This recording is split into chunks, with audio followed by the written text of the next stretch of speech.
네, 여러분과 오늘은 같이 왜 나의 진심과 열심은 오해받고 받아들여지지 않는 걸까? 좀 제목이 길죠?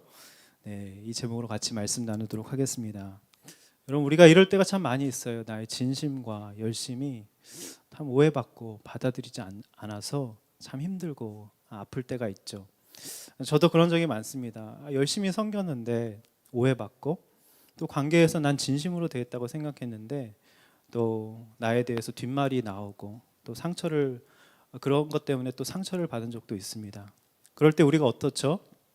자책하기도 하고, 또 때로는 화가 나기도 하고, 환경 탓을 하고 사람 탓을 하고, 또 그러면서 합리화를 해야 되기 때문에, 그죠? 방어 기제도 합리화도 그래야지 우리가 마음이 편하기 때문에 그런 적이 참 많습니다.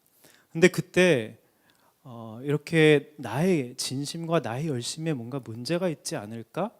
우리가 그런 생각을 하기는 참 쉽지가 않은 것 같아요. 왜냐하면 나를 본다는 건요, 메타인지자, 나를 객관적으로 본다는 거는 굉장히 힘들고 아프기 때문입니다. 인정하기 싫죠. 그래서 부인하고 합리화하고, 그게 방어 기제로 나오는 것이죠.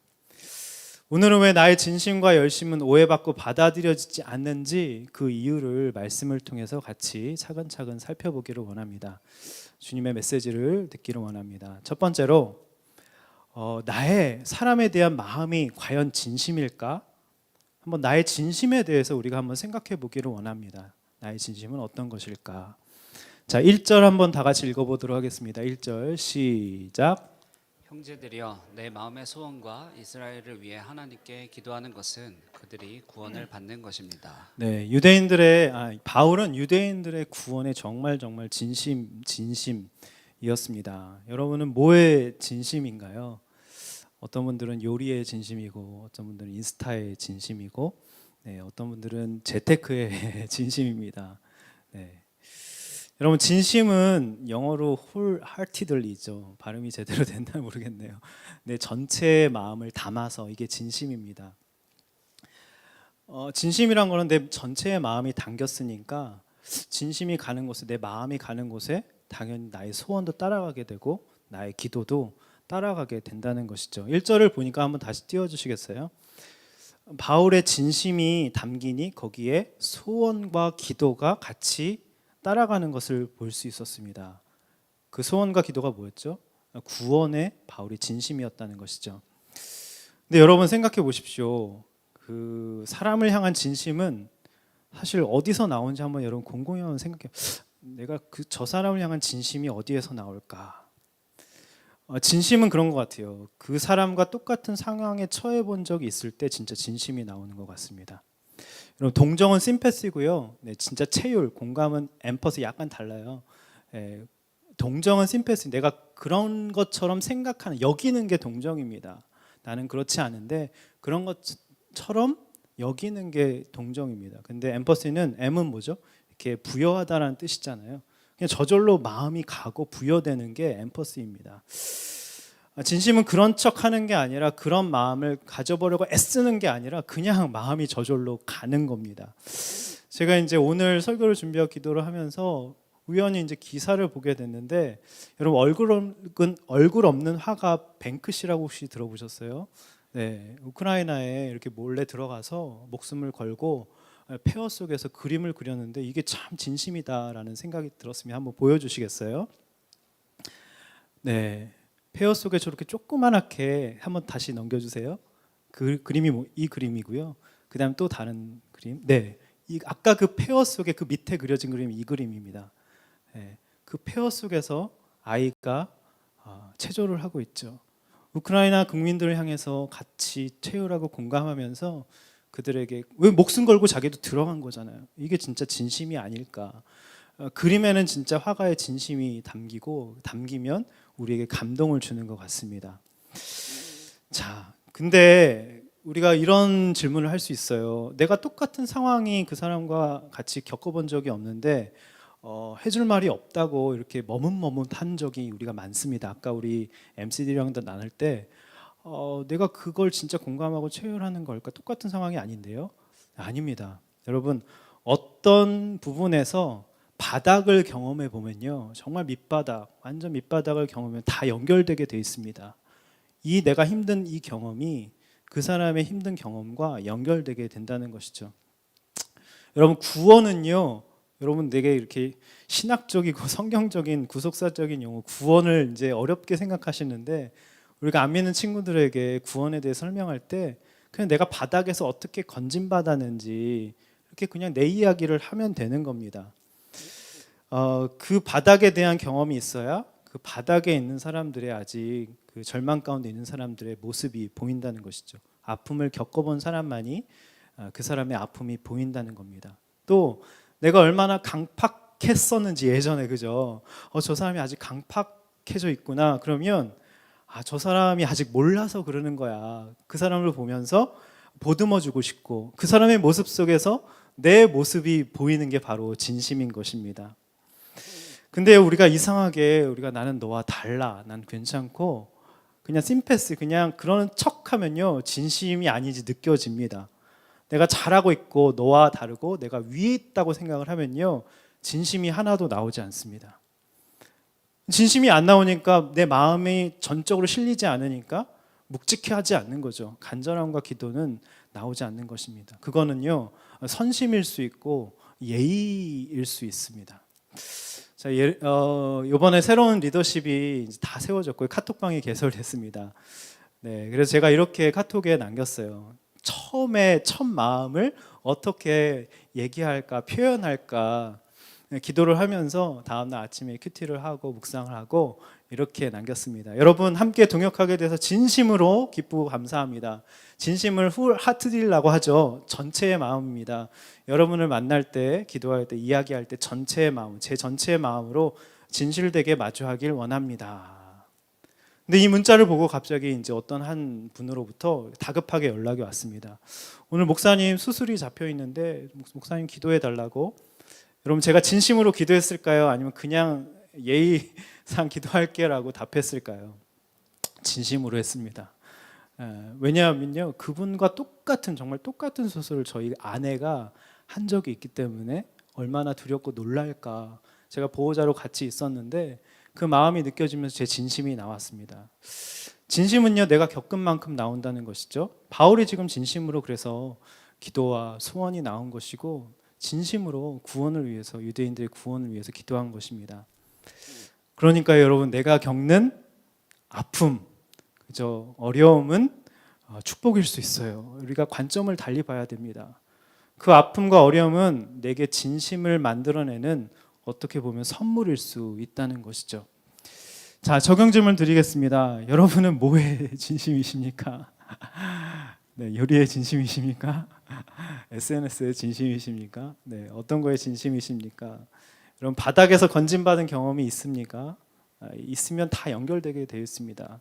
그 사람이 나의 옛 모습 같은 거죠. 내가 겪어본 사람으로서 다른 사람의 아픔이 절망이 보이는지, 또 그 사람의 강팍한 모습 속에서 비난하기보다 내가 예전에 그랬지, 저 사람 아직 몰라서 그래라고 보듬어주고 싶은 마음이 있습니까? 여러분 아픔이 진심을 만들어내는 선물임이 여러분 인정이 되십니까? 그래서 한 MC가 아까 나누더라고요. 숙모가 이제 자기와 똑같은 아픔과 병에 걸렸는데 진짜 자기가 진심으로 그 숙모에게 다가가서 기도하고 자기 이야기를 그렇게 하겠다고, 나도 얼마나 그때 힘들었는지 모른다고 이제 그게 공감이죠. 그렇게 적용한다고 했습니다. 자, 두 번째, 나의 열심의 동기와 방향이 정말 바른가? 나의 열심의 동기는 뭔가? 나의 이 열심의 방향은 도대체 무엇인가? 바른가? 한번 점검해 보길 원합니다. 우리 2절, 3절 한번 읽어보겠습니다. 2절, 3절 시작. 내가 그들에 대해 증언합니다. 그들은 하나님께 열심이 있으나 지식을 따른 것이 아닙니다. 그들은 하나님의 의를 알지 못하고 자기 의를 세우려고 애쓰면서 하나님의 의에 복종하지 않았습니다. 네, 지금 바울이 유대인들에게 너희들 잘못된 열심이 있어. 사실 뼈 때리는 말을 한 겁니다. 열심이 없는 게 아니었어요. 유대인들이 굉장히 무서운 열심이 있었다고 하는 것입니다. 왜 무섭습니까? 그건 하나님을 제대로 아는 열심이 아니었기 때문이죠. 하나님을 제대로 알지 못하니까, 알고 있다고 착각을 한 겁니다. 난 잘 알고 있어 라고 생각, 우리가 다 그렇죠. 하나님을 나는 잘 알고 있어 라고 생각할 때 내 열심이, 내 의가 나온다는 것입니다. 난 잘 몰라, 나는 연약해, 나는 진흙이야, 나는 자격이 없어 생각하면 은혜가 흘러나오는 것이고, 여러분 이렇게 힘 빼는 거예요. 진심은요, 내가 하려고 하면 진심이 나오질 않습니다. 힘 빼고 정말 자연스러워야지 거기서 진심이 나오고 열심이 나오는 거예요. 여러분, 공부도 진심으로 할 때 거기서 열심이 나오잖아요, 그죠? 내가 왜 공부하는지 말씀 보면서 주님 만나게 되는 목적이 생기니까 거기서 진심이 나오는 것이죠. 힘 빼니까 그냥 즐거운 거예요. 시간 가는 줄 모르고 저절로 되고 그냥 공부를 내가 즐기게 되는 것이죠. 수영이랑 똑같습니다. 여러분, 공자 논어에 보면 이런 말이 나와 있더라고요. 이게 진리는 어떻게 보면 좀 통하는 것 같아요. 천재는 노력하는 사람을 이길 수 없고 노력하는 사람은 즐기는 사람을 이길 수 없다. 예. 진심은요, 저절로 즐기면서 내 안에서 흘러나오는 것입니다. 내 안에 쥐어짜는 게 진심이 아닌 것이죠. 그래서 신앙은 하나님을 제대로 아는 것, 바르게 아는 것이 항상 먼저입니다. 바르게 알려면 우리가 뭘 해야 돼요? 하나님 뭘 원하시는지 알려면 뭘 봐야 되죠? 말씀을 봐야 되죠. 말씀은 방향 설정입니다. 나침반이죠. 내가 이게 잘못된 열심은 아닌가? 나를 말씀으로 조명해보고 비춰보면서 이렇게 방향 수정을 해야, 0점 조정을 해야 된다는 것이죠. 근데 하나님에 대해서 말씀 보면서 알게 되면요, 이 하나님을 아는 지식과 나를 아는 지식은 연결돼. 나를 모르는 사람은요, 하나님을 모르는 사람이에요. 하나님에 대해서 알면 알수록 나에 대해서 알게 되고, 나를 인정하게 되고, 나를 객관적으로 보게 되고 받아들이게 됩니다. 내가 보이는 것이죠. 나를 알게 됩니다. 하나님을 모르면, 말씀을 모르면 나를 절대로 또 모르죠. 나를 모르니까 거기서 잘못된 착각하면서 하나님에 대해서 알고 있다고 내 열심이 나오고, 그게 하나님을 잘 섬기고 있다는 것인지 우리가 착각하는 것이죠. 여러분, 자석 아시죠? 큰 자석 있어요. 이런 자석 보면 동그란 거 있잖아요. 그런 거에다가 못을 오랫동안 붙여놓으면, 못에도 나중에 오랫동안 붙여놓으면 자성이 생기는 거 여러분 아시죠? 해보셨죠? 과학 시간에 다 배우셨잖아요, 그죠? 전자기력을 띄워가지고 자성이 생기는 거잖아요. 근데 떼어놓아도 희한한 게 그 못을 가지고, 자성이 생긴 못을 가지고 모래에 붙이면 모래가 막 붙고 색가루가 붙고 클립이 막 붙습니다. 못에 자성이 생기는 거죠. 여러분, 변화와 어떤 내 안의 진심은요, 언제 생기는지 아십니까? 자성이 큰 물질에 내가 얼마나 오랫동안 붙어 있는가가 참 중요한 것입니다. 오래 붙어 있어야지만 자성이 생겨서 어떤 걸 붙일 수 있는 거예요. 근데 왜 자성이 안 생기고 왜 떨어지죠? 내가 오래 붙어 있지 않았기 때문입니다. 여러분, 나에게 자성을 주는 건 뭔가요? 말씀이죠. 공동체죠. 좋은 컨텐츠입니다. 나쁜 컨텐츠 보면 우리에게 자성이 금방 없어져 버립니다. 책이든 거기에 오래 붙어 있어야 한다는 거죠.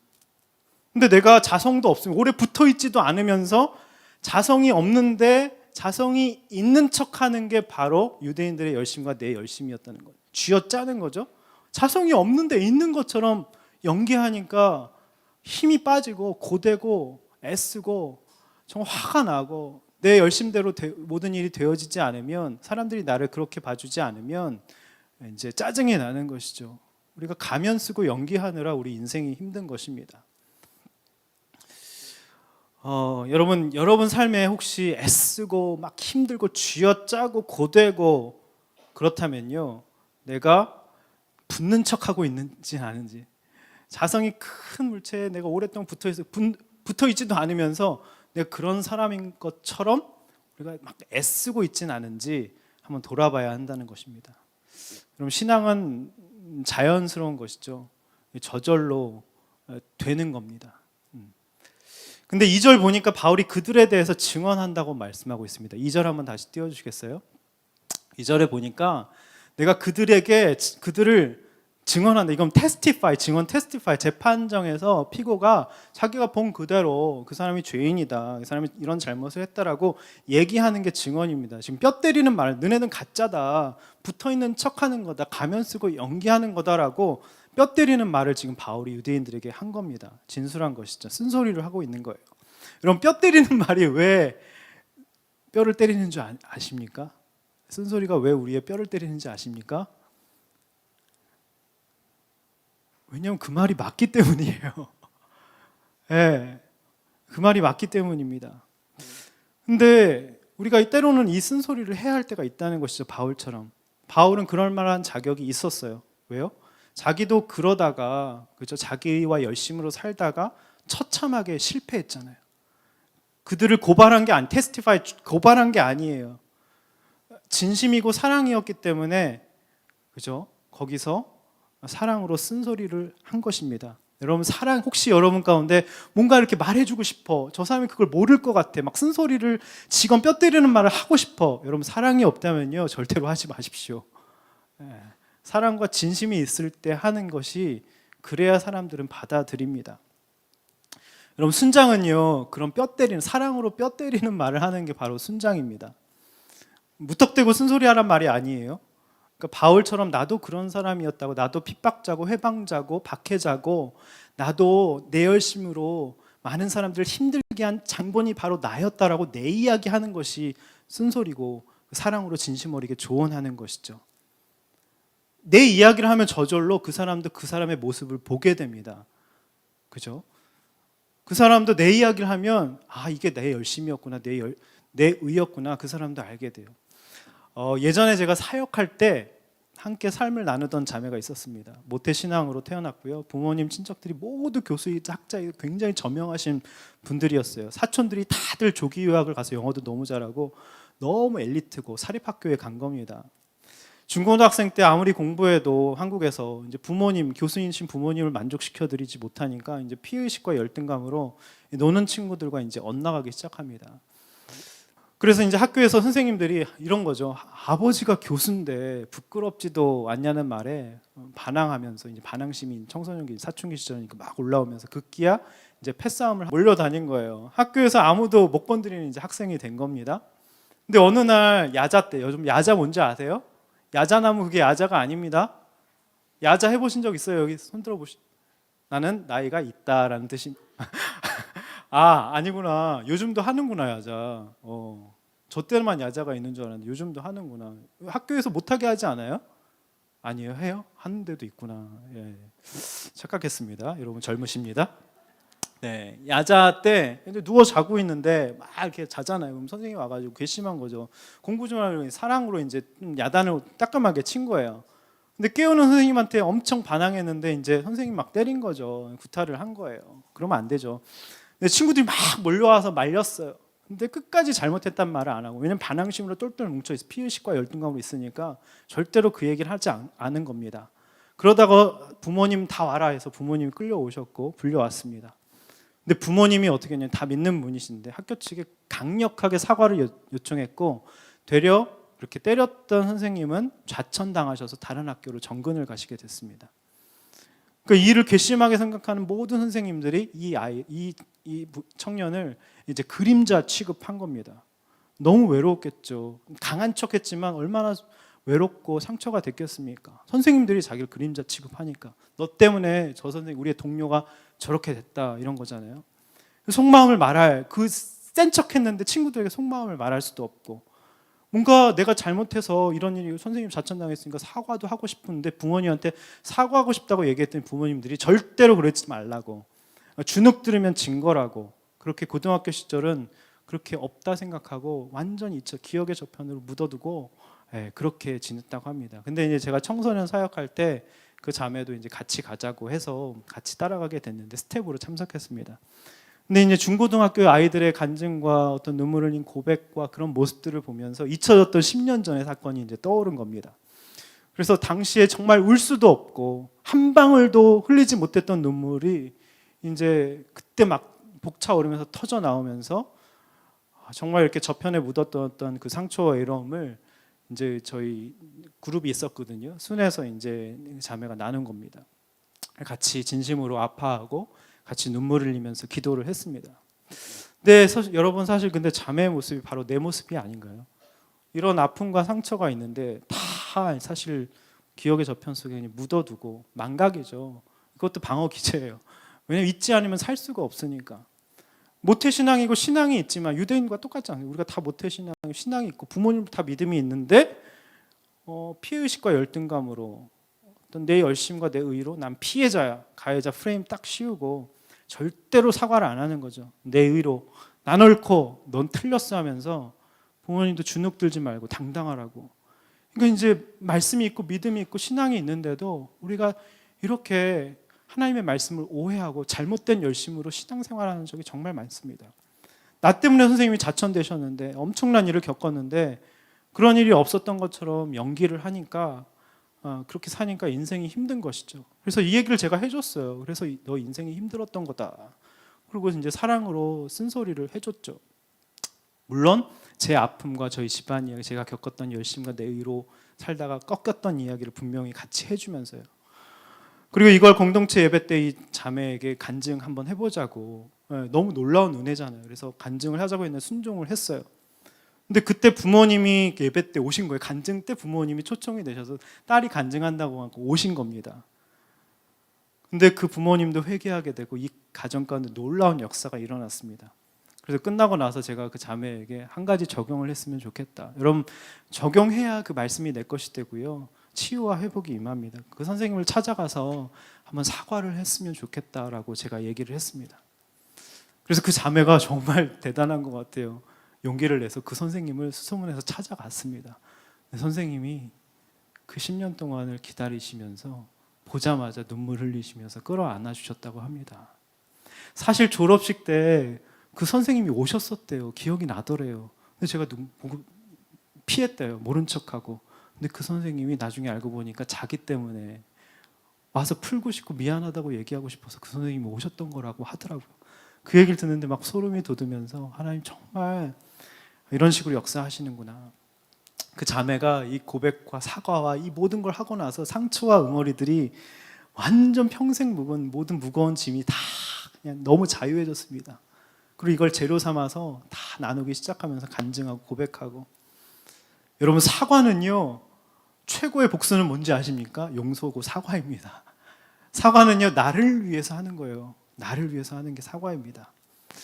자, 적용 질문 드리겠습니다. 여러분의 열심은 혹시 잘못된 열심인지 바른 참 열심인지, 열심을 내기 전에 항상 자석인 큰 물질에 먼저 붙어 있는지, 말씀을 먼저 보는지, 붙어 있지는 않으면서 가면 쓰고 연기하는 모습이 여러분 무엇이 있습니까? 그래서 우리 인생이 힘든 것이죠. 애쓰고 고되고 힘든 것입니다. 그렇죠. 바울처럼 우리가 쓴소리를 할 때 내 이야기를 하면서 해야 된다고 했죠. 그렇죠. 근데 우리는 넌 틀렸다는 걸 알려주기에 사랑 없이 뼈 때리는 말을 하면 분명히 아무런 효험이 없고요. 상처만 받는 것이죠. 자, 세 번째입니다. 여러분 왜 그렇다면 이런 거짓 열심과 내 행위와 열심과 의가 나오는지, 왜 거짓 열심이 나오는지 한번 살펴보도록 하겠습니다. 4절에서 8절입니다. 4절, 8절 한번 읽어보겠습니다. 시작. 그리스도께서는 믿는 모든 사람들이 의에 이르게 하기 위해 율법의 마침이 되셨습니다. 모세는 율법으로 인한 의에 대해 기록하기를 율법을 행한 사람은 그것으로 살 것이다 라고 했습니다. 그러나 믿음으로 인한 의는 이렇게 말합니다. 너는 속으로 누가 하늘로 올라가겠느냐 하지 말라. 이것은 그리스도를 모셔 내리려는 것입니다. 혹은 누가 지옥에 내려가겠느냐 하지도 말라. 이것은 그리스도를 죽은 자 가운데서 모셔 올리려는 것입니다. 그러면 그것은 무엇을 말합니까? 말씀이 내 가까이 있으니 내 입 속에 있고 내 마음 속에 있다라고 했으니 이것은 우리가 전파하는 믿음의 말씀입니다. 네, 4절, 8절 굉장히 무슨 말인지, 이게 무슨 그리스도를 모셔오고 무슨 지옥에서 끌어올리고 이게 무슨 말인지, 율법으로 얻는 의는 뭐고 믿음의 말씀으로 얻는 의는 뭐고, 이게 굉장히 헷갈리실 거예요. 제가 그냥 간단하게 애매한 것을 바로 정리를 해드리겠습니다. 지금 바울이요 신명기 30장 11절에서 14절을 지금 인용한 것입니다. 그러니까 바울은 지금 맥락을 보셔야 돼요. 왜 유대인들 가운데 왜 거짓 열심이 나오는지, 왜 자기 열심이 나오고 의가 나오는지, 생색이 나오고 이런 마음이 나오는지, 그래서 인생이 힘들어지고 애쓰고 고된지 그 이유를, 그 거짓 열심의 이유가 뭔지 지금 말하고 싶어서 신명기 30장 11절 14절을 인용한다는 것이죠. 한번 띄워주시겠어요? 이게 비슷한 맥락입니다. 아까 읽었던 6절 8절과 30장 11절 14절 한번 읽어보도록 하겠습니다. 시작. 이 명령은 내게 어려운 것도 아니요 먼 것도 아니라. 하늘에 있는 것이 아니니 내가 이르기를 누가 우리를 위하여 하늘에 올라가 그의 명령을 우리에게로 가지고 와서 우리에게 들려 행하게 하려 할 것이 아니야. 13절 14절 시작. 이것이 바다 밖에 있는 것이 아니니 내가 이르기를 누가 우리를 위하여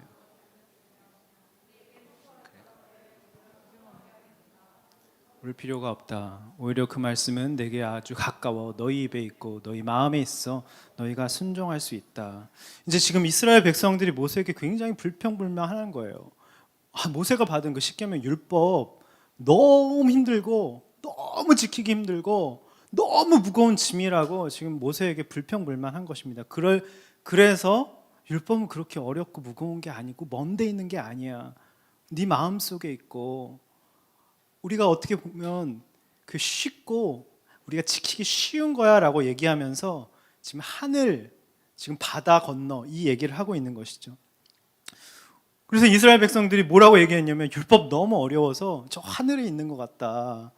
바다 밖에 건너 있는 것 같다라고 얘기하는 거예요.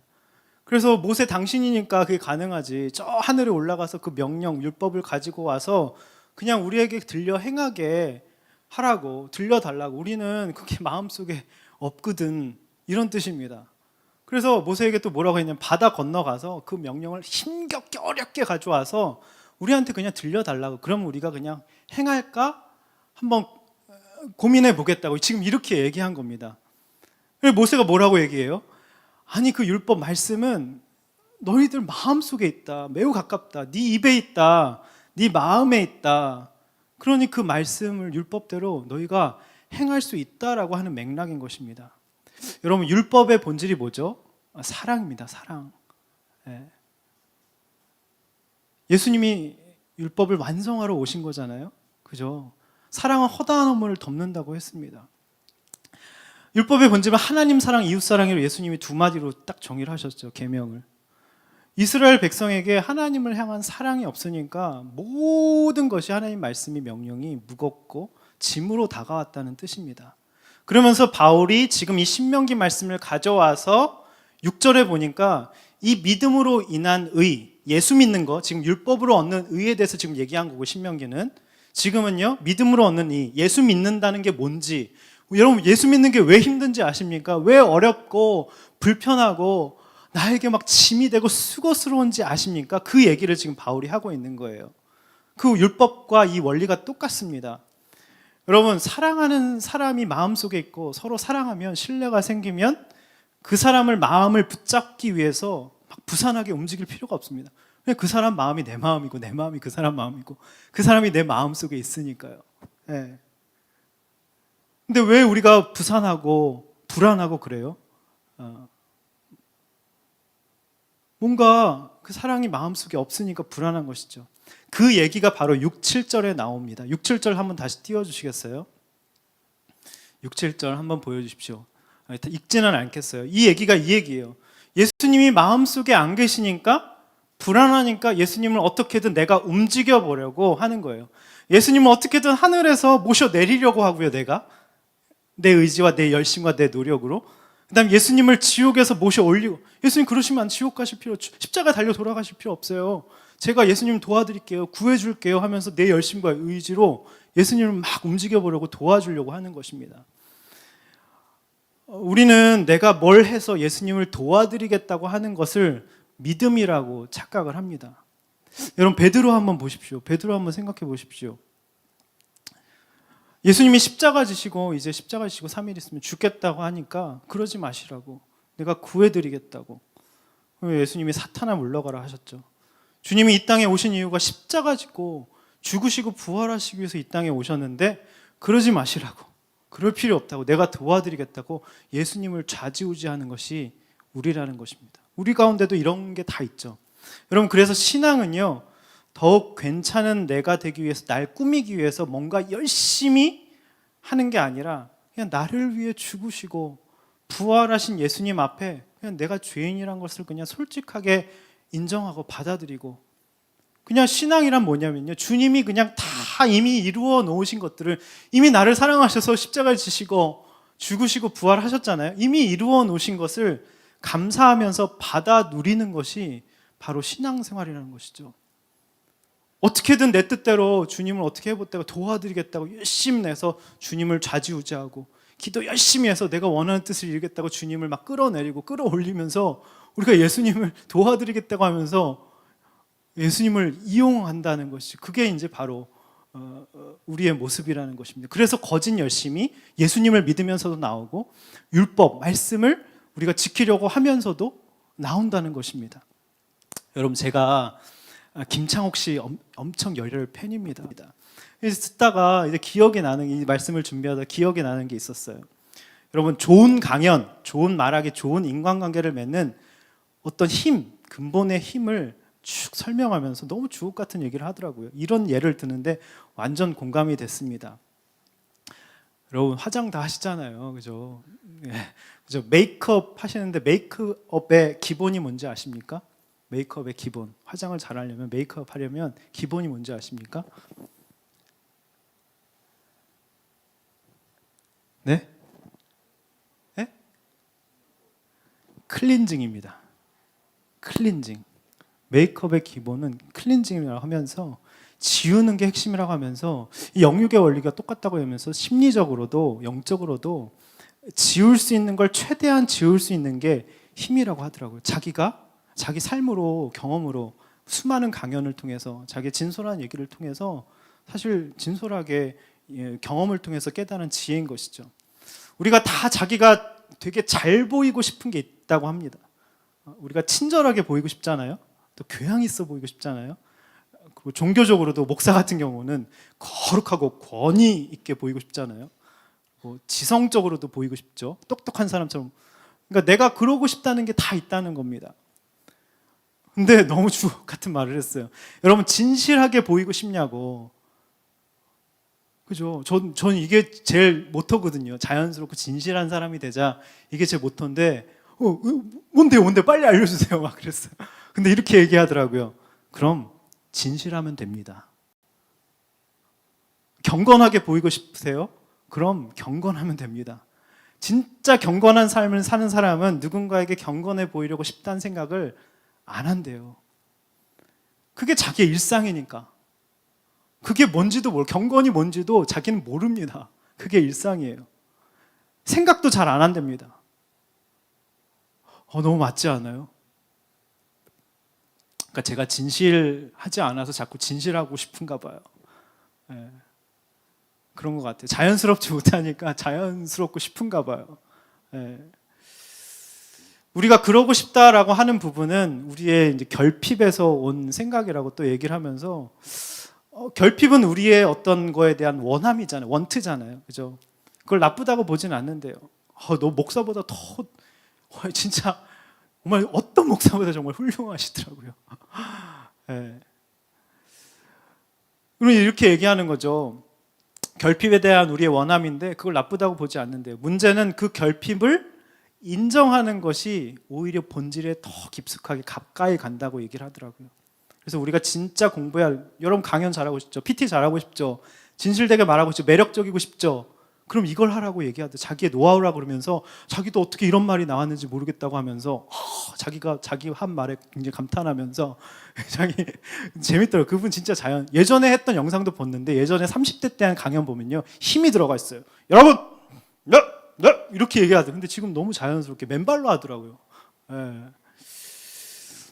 우리가 진짜 공부하고 배워야 할 것은 나는 불필요한 옷을 뭘 더 입고 있는가, 어디까지 벗을 수 있는가. 좀 표현이 그렇다고 하긴 하면서 사실 우리가 벗으면 사람들은 우리의 벗은 몸을 보는 게 아니라 그게 거울이 돼서 자기를 보게 된다고 하더라고요. 너무 멋있는 말이죠. 자기가 어디서 왔는지, 뭐가 진실인지, 뭐가 본질인지, 뭐가 삶의 의미인지, 지금 내가 어느 만큼 와 있는지, 어느 방향으로 가고 있는지 그 사람의 모습, 진실된 모습, 벗는 모습을 통해서 자신을 보게 된다는 것이죠. 그래서 뭐를 입는 것보다 오히려 더 벗을 수 있는 것이 그 힘의 본질, 자기 강연의 힘이라고 얘기를 하더라고요.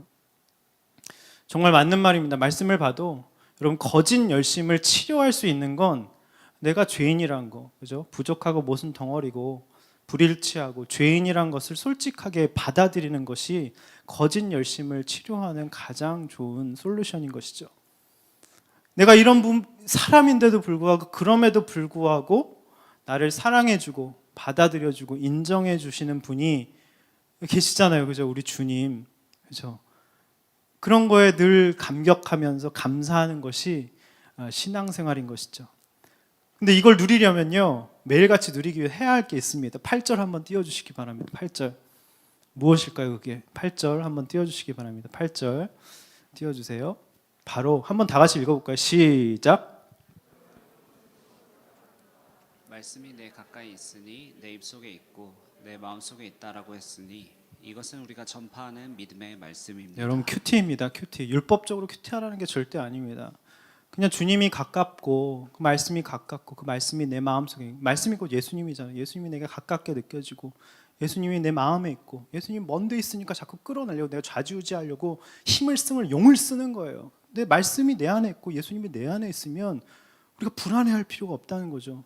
그냥 내 자신을 인정하고 받아들이면, 김창욱 씨 말처럼 받아들이면 그냥 나를 있는 모습 그대로 사랑하시는 그 분 안에서 그냥 누리면 되는 거예요. 나 같은 사람도 사랑해 주시니까 그 은혜가 너무 커서 너무 감사해서 내가 저 사람도 사랑할 수 있는 것이죠. 근데 여러분, 말씀 묵상 큐티하지 않으면 금방 내 열심으로 바뀝니다. 인간이 그럴 수밖에 없어요. 내 자랑과 내 열심과 내 생색으로 금방 바뀝니다. 여러분, 큐티는 지도고 나침반, 아침마다 방향 설정을 하고 내 열심을 내려놓고 하나님의 열심으로 바꾸셔야 됩니다.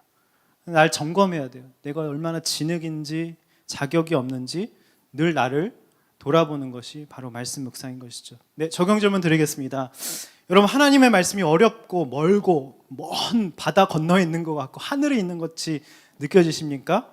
여러분, 말씀이 내 입과 마음에 가까이 있습니까? 여러분 안에 거짓 열심의 모습은 무엇입니까? 거짓 열심은요, 쉼과 평안이 없어요. 막 힘에 넘치고 막 부산하게 옮겨다니고 막 좌지우지하고 내 열심과 내 의지로 막 열심히 살지만 내 자아가 들끓고 있어요, 사실. 그래서 내 원하는 대로 계획대로 안 되면 불안하고 침체에 빠지고 날 비난하는 사람을 비난하게 되고 탓을 하게 되고 화를 내는 것이 바로 거짓 열심의 모습이라는 거죠. 여러분, 결핍으로 인한 사람들에게 잘 보이고 싶은 부분은 무엇입니까? 여러분, 벗는 힘, 벗는 용기가 있으셨으면 좋겠습니다. 자, 마지막으로 정말 구원 받았는가 질문입니다. 여러분, 정말 구원 받으셨어요? 우리 옆 사람과 이렇게 인사해 보겠습니다. 정말 구원 받으셨습니까? 정말 구원 받으셨습니까? 여러분, 구원을 어려운 걸로 생각하지 말고 바닥에서 내 그 부분에 무기력에서 열등감에서 뭔가 내 열심과 분노에서 건진받은 그 것들이 여러분 가운데 다 있으십니까? 네, 정말 구원 받으셨습니까? 첫 번째가 뭐였죠? 진심인가? 왜 내게 진심이 안 느껴진다고 하지? 그럼 나의 진심을 돌아봐야 되고요. 왜 내 열심으로 최선을 다하는데 일은 꼬이지? 화가 나지? 그럼 내 열심과 어떤 그 동기의 방향을 재설정해야 되는 거예요. 거짓 열심이 나온다고 했잖아요. 근데 이 모든 질문에 앞서 이 구원이 선행되지 않으면 사실 이 질문 하나만 합니다. 구원이 건진 받았는지에 대한 확신이 없으면요. 여러분, 전기가 있잖아요. 그죠? 전기 없으면 아무리 가전제품이 있어도 무용지물이잖아요. 기름 없으면 자동차는 굴러가지 않습니다. 그냥 폐기물입니다. 여러분, 구원받지 않으면요, 이 모든 고민 자체가 의미가 없어요. 구원이 시작입니다. 그게 기초고 반석입니다. 자, 9절 13절 구원 받았는지 여러분 점검해 주시는 질문들이 여기 다 나와 있습니다. 9절 13절 읽어보겠습니다. 시작. 만일 당신의 입으로 예수를 주라고 고백하고 또 하나님께서 그분을 죽은 사람 가운데서 살리신 것을 마음에 믿으면 구원을 받을 것입니다. 사람이 마음으로 믿어 의에 이르고 입으로 고백해 구원에 이릅니다. 성경은 누구든지 그를 믿는 사람은 수치를 당하지 않으리라라고 말합니다. 유대 사람이든 이방 사람이든 차별이 없습니다. 동일하신 주께서는 모든 사람의 주가 되셔서 그분을 부르는 모든 사람에게 부요하십니다. 주의 이름을 부르는 사람은 누구든지 구원을 받을 것이다. 자, 제가 정리해 드릴게요. 구원 받았다는 걸 어떻게 알 수 있냐면 첫 번째는요, 예수가 주라는 고백이 있냐는 거예요. 9절에 나와 있죠. 주는 헬라어로 퀴리어스인데요, 로마 제국의 시절을 퀴리어스라고 불렀습니다. 이걸 어떻게 설명해 드릴까 했더니 그 사극 보시면 왕이 딱 나오면요, 이렇게 행차하시면요, 성은이 망극하옵니다 꿇어 엎드리잖아요. 그죠? 감히 얼굴을 보지 못하잖아요. 주상전환합시오. 그럼 성은이 망극하옵나이다 하면서 막 이렇게 꿇어 엎드리잖아요. 만사제쳐두고 엎드리잖아요. 역시 제게 연기의 소질이 있는 것 같아요. 여러분, 그 돈, 시간, 물질, 생명, 감정 모든 주인이 정말 예수님이라는 고백이 이건 거죠. 그냥 그거에 있어서 그냥 엎드리냐는 거죠. 성은이 망극하옵니다. 여러분 슈룹 보세요. 그거 되게 인기더라고요. 그래서 인기 있는 드라마는 시대 정신이 담겨 있어요. 저는 봤는데 김혜수 연기 너무 잘하시더라고요. 네. 네, 나이가 있으니까 잘하시더라고요. 근데 신하들이 영특해가지고 성은이 망극하옵니다 하고서는 탁 일어나가지고 자기들끼리 모여서는 막 뒷담 까요. 그죠? 급기야 왕의 약점을 잡아가지고 막 겁박합니다. 왕한테 따로 독대해서 들어가서 그 영의정이 겁박을 합니다. 근데 여러분, 우리의 모습 아닙니까? 사람들 볼 때는 믿음 있는 척 성은이 망극합니다 막 찬양하고 막 기도 열심히 하고 그러다가 따로 내 개인적인 내 이익과 어떤 물질과 딱 이해관계가 딱 얽히면 겁박해요. 우리 하나님 겁박합니다. 이제 우리의 모습이라는 것이죠. 자, 두 번째, 구원받았다는 것은 하나님이 그분을 죽은 사람 가운데 살리신 것을 마음에 진짜로 정말 믿는가? 그죠? 지식이 아니라 정말 믿느냐? 그죠? 여러분, 대치동에서 굉장히 핫한 학습법 아십니까? 모르세요? 이게 다들 막 지식으로 막 암기로 하는데 그거를 가지고 누군가를 가르쳐 보면 아이들이 진짜 자기가 아는지 알게 된다 그랬더라고요. 그러니까 지식은요, 내가 가르쳐 보고 내가 실천해 보고 내 손과 발로 만져줘야지 그게 내 진짜 지식이 되는 것이죠. 그게 진짜 히브리어 야다, 알다라는 뜻이거든요. 여러분 정말 믿으세요? 예수님이 나를 위해서 죽으시고 하나님이 독생자를 보내셔서 죽이시고 다시 살리셨다는 걸 정말 믿으십니까? 독생자를 하나님이 가장 사랑하는 선물로 우리에게 아낌없이 주셨는데 주님 그거는 좀 필요 없고요. 좀 돈이요. 좀 결혼이요. 이제 이런 모습이 우리 가운데 있다는 것이죠. 자, 마지막으로 입으로 진짜 고백하는가? 구원받았다는 거는 반드시 입에 고백이 있어야 됩니다. 여러분 사랑하면요 표현하게 되고요. 우리는 그러죠. 뭘 표현해야 말해야 아니야. 살아보니까요 표현하지 않으면 아내는 모르더라고요. 그래서 늘 다채롭게 똑같은 말을 또 새롭게 신선하게 표현하고 이렇게 감탄해야 여자들이 엄청 좋아합니다. 머리 했네 이가 아니라 머리를 이렇게 했네. 여러분 이런 스타일 이렇게 했구나. 오 너무 예뻐. 이렇게 해줘야지 여자는 정말 좋아합니다. 정말 말만 잘해도요 남자들은 행복합니다. 대접받습니다. 표현해야 사랑인 것이죠. 그러니까 날마다 그 표현과 고백은 업그레이드되고 새로워져야 된다는 것입니다. 여러분 그러십니까? 여러분의 구원의 감격, 주님을 향한 사랑과 애정이 날마다 새로워지고 업그레이드 됩니까? 그럼 구원받으면 어떤 축복을 받게 되는지 두 가지만 하고 마치겠습니다. 11절 보니까 수치를 당하지 않습니다. 11절 보니까 수치를 당하지 않는다. 지난주에도 나왔죠. 믿는 자는 부끄러움, 수치를 당하지 않는다. 믿는 사람은요 수치를 당하지 않습니다. 그리고 12절에 보니까 부요해지더라고요. 부요의 원천인 모든 에너지 원천이 주님을 플러그인 하니까 짝짝짝 작동이 되고 근데 부요가 내 안에서 막 샘솟게 되는 것이죠. 삶의 부요함이 넘칩니다. 여러분 성경을 보십시오. 수치스러운 사람들 얼마나 많습니까? 다말도 있고 창기도 있고 살인자, 간음한 자, 사기꾼, 거짓말쟁이, 야곱 같은 사람, 이방인, 세리, 스로보니게 여인, 뭐 간음한 현장하다 붙잡힌 여인, 수많은 세리와 죄인과 창기들, 이런 사람들, 다윗, 룻, 연약한 제자들, 아까 그 얘가 언급했던 그 자매도 어떤 수치스러운 과거잖아요. 드러내고 싶지 않은 아픔과 어둠의 그 상처잖아요. 근데 모두가 수치가 보석이 됐고요. 반짝반짝 닦아서 그 수치를 구원을 위해서 사마리아 여인이 뭐라 그랬죠? 내가 주님 만났다, 구원받았다 해서 다 와보라 그래. 자기 상처와 사연과 아픔을 있는 그대로 다 오픈한 것입니다. 제일 구원의 재료로 쓴 것이죠. 여러분 12절 보니까 차별이 없이 또 부르시네요. 12절에 보니까 12절 한번 띄워주시겠어요? 하나님은요 모든 사람을 부르셨대요. 주의 이름을 부르는 누구든지 부르셨다고 합니다. 13절 여러분 나만 잘 믿고 나만 주님의 인도함을 받는다고 착각해서는 안 돼요. 주님은 우리 모두의 주님이십니다. 저 사람의 주님이 되세요. 다른 사람의 믿음을 인정해야 됩니다. 연약하고 내게 좀 마음에 안 드는 부분이 있더라도 그 사람의 믿음을 인정해줘야 돼요. 그 사람의 주인이기도 하시거든요. 연약한 나를 인도하시듯 연약한 우리의 가정, 직장 동료, 상사를 인도하시고 그 사람들의 주인이라는 것을 인정하라는 말이죠. 그럼 오늘 좀 설교가 마지막 대지까지 있었는데요. 여러분, 오늘 나의 진심과 열심이 왜 오해받고 받아들여지지 않아서 화가 나고 억울하고 인생이 해석이 안 돼서 하나님한테 삿대질하고 그 이유를 다 아시겠죠. 나에게 문제가 있다는 것입니다. 메타인지처럼 나를 객관적으로 보고 내가 이런 연약합니다라고 인정하는 것처럼 최고로 용기 있는 모습은 없다는 것이죠. 이 시간 이 찬양하고 이따가 기도할 때 오늘 이 시간 좀 뜨겁게 기도했으면 좋겠어요. 이따가 제가 콜링도 하고 여러분께 좀 도전도 하는 시간을 가졌으면 좋겠습니다. 우선 이 찬양하고 말씀을 기억하면서 우리가 회개하면서 주님 앞에 기도했으면 좋겠습니다. 좀 불 좀 꺼주시고요. 주께서 다스리네 내 삶을,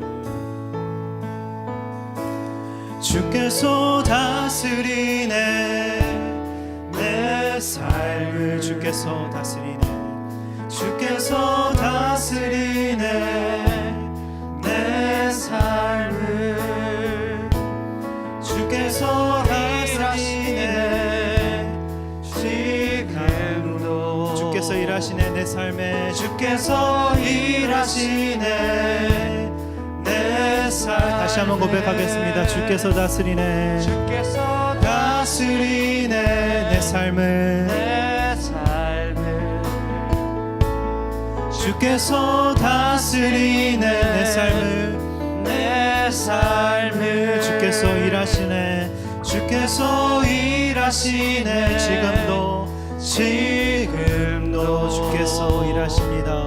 주께서 일하시네 내 삶에, 주님만 의지해요, 주님만 의지해요, 주님만 의지해요, 주님만 의지해요. 예 주님, 주님만 의지해요, 주님만 의지해요, 주님만 의지해요. 예 주님만 의지해요, 주님만 의지해요, 주님만 의지해요, 주님만 의지해요, 주님만 의지해요. 예 주님, 주님만 의지해요, 주님만 의지해요, 주님만 의지해요. 예 주님. 여러분 시간 다 함께 눈을 한번 감아볼까요? 여러분의 진심과 여러분의 열심이 오해받고 받아들여지지 않았던 적을 한번 떠올려 보시기 바랍니다. 그래서 자책하고 탓을 하고 합리화하며 생색을 내고 다른 사람은 틀렸다 하면서 원망하고 불평했던 모습을 한번 떠올려 보시기 바랍니다. 여러분, 나를 본다는 건, 나를 인정한다는 건 힘든 일입니다. 그것을 인정한다는 것은 힘든 일인 것이죠. 오늘 사도 바울을 보면서 우리의 마음의 진심이 얼마나 초라하고 비루한지 너무 깨닫고 회개가 됩니다. 이것이 바로 저의 모습입니다. 전체의 마음이 담기지 않고 하나님 진심으로 마주하고 대하지 못했던 나의 그 강팍함과 내 열심과 내 의를 이 시간 회개합니다. 하나님, 우리가 다 한 부분은 다 바닥에서 절망 가운데 건진받은 경험이 있는데 하나님, 그걸 한번 떠올려 보시기 바랍니다. 내가 그것을 겪어본 사람으로서 여러분, 다른 사람의 아픔과 절망이 보이셔야 합니다. 그 강팍함을 미워하시면 안 됩니다. 그 모습 속에서 바로 내 모습을 봐야 하는 것이죠. 아직 몰라서 그러는 것이라고 우리가 보듬어주고 그렇게 나아가야 한다고 오늘 주님이 말씀하십니다. 여러분, 그래서 우리 삶 가운데 아픔과 어려움이 오는 것입니다. 왜냐하면 주님이 나를 진심으로 만들어내시기 위해서 진실된 사람이 되기를 원하셔서 우리 가운데 그런 아픔과 어려움이 온다고 오늘 주님 말씀하십니다. 이 시간 회개하기 원합니다. 하나님, 나의 열심과 동기의 그 방향이 잘못된 무서운 열심이었습니다. 하나님, 항상 자성이 큰 물질에 먼저 붙어 있어야 되는데, 오랫동안 붙어 있어야 되는데 붙어 있지도 않으면서 내가 그러는 척 가면 쓰고 연기하는 모든 것들을 이 시간 회개합니다. 그래서 내 인생 가운데 찾아온 애쓰고 고되고 수고하고 무겁고 짐진 모든 힘든 하나님 일들이 찾아왔다는 것을 여러분 인정하고 받아들이시기 바랍니다. 정말 우리가 누군가에게 쓴소리하기 전에 내가 먼저 강팍한 핍박자고 회방자가 있다는 것을 여러분 인정하시고, 신앙은요 힘쓰고 용쓰는 것이 아닙니다. 그것을 받아들일 때 은혜가 나오는 것이고요, 사랑이 흘러가게 되는 것입니다. 바울처럼 사랑이 있기 때문에 쓴소리도 하는 그런 넉넉한 모든 허물을 품는 그런 인생이 되게 해달라고 이 시간 말씀을 기억하며 다 같이 기도하며 나가겠습니다. 기도하겠습니다. 불 좀 다 꺼주세요. 기도하겠습니다. 하나님 아버지, 우리의 열심과 우리의 진심과 하나님 우리의 모든 것들을 다시 한번 돌아보게 됩니다. 하나님 아버지, 내 안에 진심이 없었고 내 열심과 내 노력과 내 행함과 내 의를 나타내기 위해서 했던 모든 것들을 주님 회개합니다. 하나님, 그래서 강팍해졌고 그래서 무기력이 찾아왔고 그래서 열등 하나님 시기하고 질투하며 비교하며 하나님을 탓하며 환경을 탓하며 사람을 미워하며 하나님, 그래서 인생을 지옥을 살았습니다.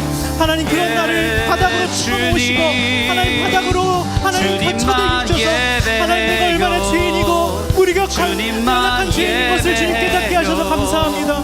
하나님, 나에게 어려움과 아픔을 통하여서 나에게 진심을 만들어내시고 진실된 인간으로 주님께서 조성하시고 빚으신 것을 감사합니다. 하나님, 나의 열심과 나의 동기와 방향이 바르게 하여 주시옵소서. 하나님, 잘못된 열심과 내 의와 열심으로 살아갈 수 있도록 않을 수 있도록 인도하여 주시옵소서. 하나님, 말씀 앞에 머물게 하여 주시옵소서. 주님이 좋아서, 주님을 사랑하여서, 주님의 말씀이 좋아서 주님 품으로 파고들게 하여 주시고, 내 안에 사랑과 내 안에 은혜와 내 안에 구원이 흘러넘칠 수 있도록 주님 인도하여 주시옵소서. 하나님, 누군가에게 쓴소리와 누군가의 뼈 때리는 말을 하기 전에 나 자신에게 먼저 하며 내가 먼저 적용하며 내가 먼저 그 말씀대로 살아내는 하나님, 그런 목회자, 진실된 목회자가 될 수 있도록 주님 인도하여 주시옵소서. 내 평생에 그렇게 살아갈 수 있도록 주님 인도하여 주시옵소서. 하나님, 진실된 사람 되게 하여 주시옵소서. 자연스럽고 사랑하고 모든 허물을 덮어주는 그런 사람이 될 수 있도록 주님 인도하여 주시옵소서. 하나님, 내 안에 눈물과 내 안에 주를 향한 사랑과 열심이 하나님 매일마다 흘러넘치게 하여 주시고, 하나님 자연스럽게 하나님 그 마음과 주님을 향한 사랑과 그 애정과 열심이 많은 사람에게 흘러갈 수 있도록 주님 역사하여 주시옵소서. 하나님, 나의 소원과 나의 기도가 하나님 영혼 구원이 될 수 있도록 주님 인도하여 주시옵소서. 하나님, 바울의 마음과 소원이 하나님 영혼 구원이었듯이 내가 영혼 구원을 위해서 하나님, 내가 건진받은 그 부분에서 누군가를 건지며 살아가는 인생이 될 수 있도록 주님 인도하여 주시옵소서. 내 안에 모든 거짓 열심을 회개합니다. 거짓 의, 내 안에 하나님 번들어하게 잘 보이고 했던 가면 쓰고 가식하며 위선을 떨었던 모든 것을 회개합니다. 어린아이와 같이 내 마음속에 계신 주님, 내 마음속에 있는 말씀을 붙들고 하나님 주님을 신실하게 붙잡을 수 있도록 주님 인도하여 주시옵소서. 주님만 사랑하게 하여 주시옵소서. 주님만 예배하게 하여 주시고 주님만 따르게 하여 주시고 주님만이 저의 마음을 받게 하여 주시고 늘 정말 하나님, 내 모든 것이 있다가 나는 진행입니다. 주님은 토기장이십니다. 하나님, 주는 아무것도 아닙니다. 하나님, 자격이 없습니다를 고백하며 주님 앞에 나가는 인생이 될 수 있도록 주님 인도하여 주시옵소서. 하나님의 크고도 넓은 사랑이 내 안에 흘러넘치게 하여 주시고 하나님의 사랑이 흘러넘쳐서 그것을 만나서 만나는 너도 맛보는 사람은 주님을 먹게 하여 주시고 주님을 깨닫게 하여 주시고 주님을 경험하는 놀라운 역사가 내 인생을 통해서 있을 수 있도록 주님 인도하여 주시옵소서. 주님만이 전부가 되게 하여 주시고 말뿐이 아니라 하나님 진실로 그런 인생이 될 수 있도록 주님 역사하여 주시고 인도하여 주시옵소서.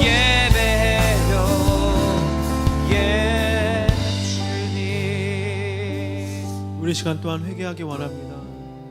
내 안에 거짓 열심과 나의 의를 회개하기 원합니다. 여러분, 하나님의 말씀 그 율법이 무겁고 짐처럼 느껴지십니까? 하늘에 있는 것처럼 바다 건너 있는 것처럼 멀게만 느껴지십니까? 그럼 그 말씀이 여러분의 입과 마음에 있습니까? 하나님, 내 안에 거짓 열심이 있으면요 쉼과 평안이 없습니다. 늘 긴장하고 살고 내 안에 자아가 들끓기 때문에 잘 안 되면 불안하고 초조하고 내 모습을 보지 못하고 다른 사람을 옳고 그르고 판단하며 미워하고 모든 것을 지옥으로 만들고 관계를 틀어버리게 만드는 것이 바로 나의 열심과 나의 의라고 오늘 말씀하십니다. 여러분, 그것은 때로는 우리의 결핍으로부터 생기는 거라고 하십니다. 사람들에게 잘 보이고 싶어서 가면 쓰고 연기하는 우리의 모습이 있는 것을 주님 앞에 회개합시다. 나는 사실 누추하고 죄가 많고 약하고 하나님 수치가 많은 연약한 죄인이라고 주님 앞에 솔직하게 나의 모습을 인정하고 그 모습도 그대로 나아갈 때 주님이 너는 내 사랑하는 딸이라 있는 모습 그대로 너를 사랑한다. 그래서 내 아들을 이 땅 가운데 보내서 죽게 만들었고 부활하게 했고 누구든지 그런 걸 믿는 자는 문을 열면 예수님이 그 안에 내 마음에 들어오신다고 오늘 주님이 말씀하십니다. 여러분, 그 내가 죄인이라는 고백, 나는 주님이 필요합니다라는 고백을 주님이 가장 원하십니다. 여러분, 오늘 구원을 받았는지 여러분 제가 질문을 드렸습니다. 여러분 삶에서 정말 성원이 만극하다고 주님이 정말 주인이라고 여러분 고백하셨으면 좋겠습니다. 예수님이 날 위해 죽었다가 살아나셨다는 것을 정말 믿으셨으면 좋겠습니다. 주님을 향한 그 고백 날마다 새로워지고 날마다 하나님 새로워지기 원합니다. 그래서 나의 수치를 통하여서 하나님 그것이 구원의 재료로 다른 사람을 주님께로 인도하는 그런 복된 인생이 되길 원하시는 분들은 제가 좀 초청하기 원합니다. 그렇게 살겠습니다 하시는 분들은 그 자리에 일어나시면 제가 축복 기도해 드리겠습니다. 여러분을 위해서 진심으로 기도해 드리도록 하겠습니다. 주님, 저 구원받고 싶습니다. 입으로 예수를 주라고 고백하고 받아들이고 마음으로 믿고 지식으로가 아니라 마음속으로 받아들이기 원합니다. 주님을 향한 고백이 날로 새로워지고 깊어지고 넓어지길 원합니다. 주님, 나의 수치가 재료가 되어서 하나님 모든 성경의 인물이 그랬듯이 그 수치를 보석으로 반짝반짝 닦아서 다른 사람을 구원으로 이끄는 재료로 쓰는 복된 인생이 되게 하여 주시옵소서. 그렇게 결단하신 분들은 그 자리에서 일어나 주시면 제가 여러분들 위해서 기도해 드리겠습니다. 하나님, 나의 거짓 열심과 꾸미려고 했고 나의 결핍 때문에 하나님 추구하려고 했던 모든 헛된 것들을 이 시간 우상들을 주님 앞에 내려놓습니다. 회개합니다. 주님, 내가 주님이 필요합니다. 주님만이 나의 전부시고 주님만이 나를 위해 죽으시고 부활하셨다는 것을 믿습니다. 고백하는 분들은 주님 앞에 일어나시기 바랍니다. 주님, 들어주시옵소서. 하나님, 들어주시고 주님 들어주시옵소서. 주님 들어주시옵소서.